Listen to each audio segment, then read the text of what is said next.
আচ্ছা, এখানে একটি গুরুত্বপূর্ণ প্রশ্ন যে মোহতারাম, ঘরে বিড়াল থাকলে কি হয় আর কুকুর থাকলে কি হয়? ঘরে বিড়াল থাকলে নাকি অশুভ অনেক কিছু থেকে বাঁচা যায়, এ ব্যাপারে আপনার কাছে জানতে চাই। অনেকে বিড়াল পছন্দ করেন, অনেকে কুত্তা পছন্দ করেন। যে ইউরোপের দেশগুলো আমরা যারা আছি, এরা যে কুকুর পালে, বিশেষ করে অমুসলিমরা, তাদের নিয়ে আমার কোনো কথা নেই।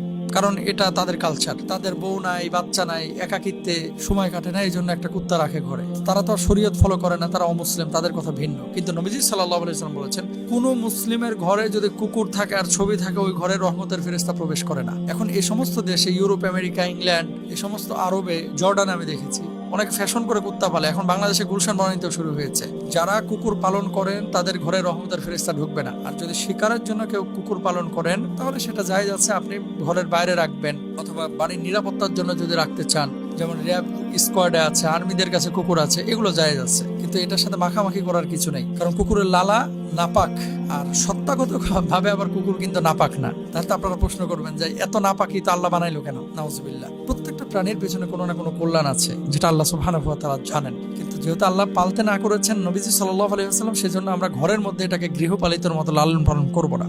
বিড়ালের ব্যাপারে আসেন, নবীজি সাল্লাল্লাহু আলাইহি ওয়াসাল্লাম বিড়ালের ব্যাপারে হাদিসে একটি কথা এসেছে, আবু হুরায়রা রাদিয়াল্লাহু তাআলা থেকে বর্ণিত। নবীজি সাল্লাল্লাহু আলাইহি ওয়াসাল্লাম বলেন, জনক নারীকে একটি বিড়ালের কারণে শাস্তি দেওয়া হয়েছে। সে বিড়ালটিকে বন্দী করে রাখে, অবস্থায় সেটি মারা যায়। সে এটিকে বন্দী করে রেখে পানাহার করায় নাই এবং তাকে ছেড়েও দেয় নাই, যেন সে নিজে জমিনের পোকামাকড় খেতে পারে। এ হাদিসের ব্যাখ্যা হাফেজ ইবনে হাজার আসকালানী রাহিমাহুল্লাহ তিনি বলছেন, কুরতুবী রাহিমাহুল্লাহ বলেছেন, এ হাদিস থেকে বিড়াল পোষা, বিড়ালকে বেঁধে রাখা জায়েজ বলে প্রমাণিত, যদি তাকে খাবার ও পানি দেওয়ার ব্যাপারে ত্রুটি না হয়। মানে বিড়াল যদি আপনি লালন পালন করেন, তাহলে আপনার জন্য জায়েজ। আবু হুরায়রা রাদিয়াল্লাহু তাআলা আনহুর নামই তো বিড়ালের কারণে হয়েছে। তবে বিড়াল পালন করা সুন্নাত নয়। অনেকে বিড়াল পোষাকে সুন্নাত মনে করে, এটা ঠিক নয়। নবী সাল্লাল্লাহু আলাইহি ওয়াসাল্লাম বিড়াল পুষেছেন এরকম গ্রহণযোগ্য কোনো বর্ণনা পাওয়া যায় না, তবে সাহাবীরা পালন করেছেন। আনাস রাদিয়াল্লাহু তাআলা আনহু থেকে বর্ণিত, একবার মহানবী সাল্লাল্লাহু আলাইহি ওয়াসাল্লাম মদিনার বাহতান নামক স্থানে গেলেন। তখন তিনি আমাকে অজুর পানি এনে দিতে বললেন। আমি অজুর পানি এনে দিলাম। আল্লাহর হাবিব সাল্লাল্লাহু আলাইহি ওয়াসাল্লাম প্রাকৃতিক প্রয়োজন মেটানোর পরে অজুর জন্য পানির পাত্রটি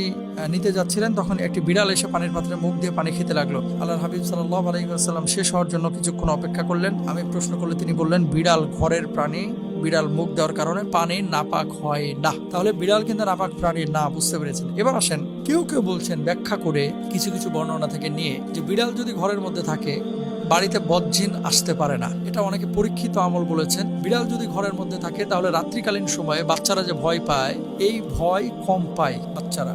3 নম্বর হচ্ছে, বিড়াল ঘরের মধ্যে থাকলে অশুভ কোনো কিছু, আপনারা যেটাকে প্রেতাত্মা বলেন, অনেকে ভূত পেতনি বলেন। আসলে ভূত পেতনি প্রেতাত্মা বলে কোনো কিছু নাই।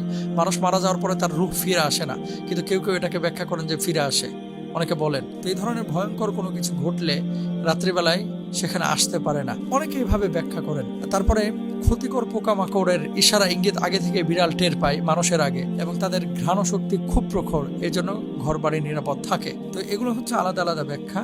এটাকে একেবারে কোরআন হাদিসের ব্যাখ্যা মনে করার কোনো কারণ নাই। তবে শুরুর যে কথাগুলো বলেছি, এগুলো কোরআন হাদিস থেকে, মানে হাদিস থেকে, নবীজি সাল্লাল্লাহু আলাইহি ওয়াসাল্লাম হাদিস থেকে প্রমাণিত। সুতরাং কেউ যদি বিড়াল পালতে চান, পালতে পারেন, কোনো সমস্যা নাই। আর কেউ যদি কুকুর পালার ইচ্ছে করে, তাহলে কুকুর পালবেন না, এটা জায়েজ নেই।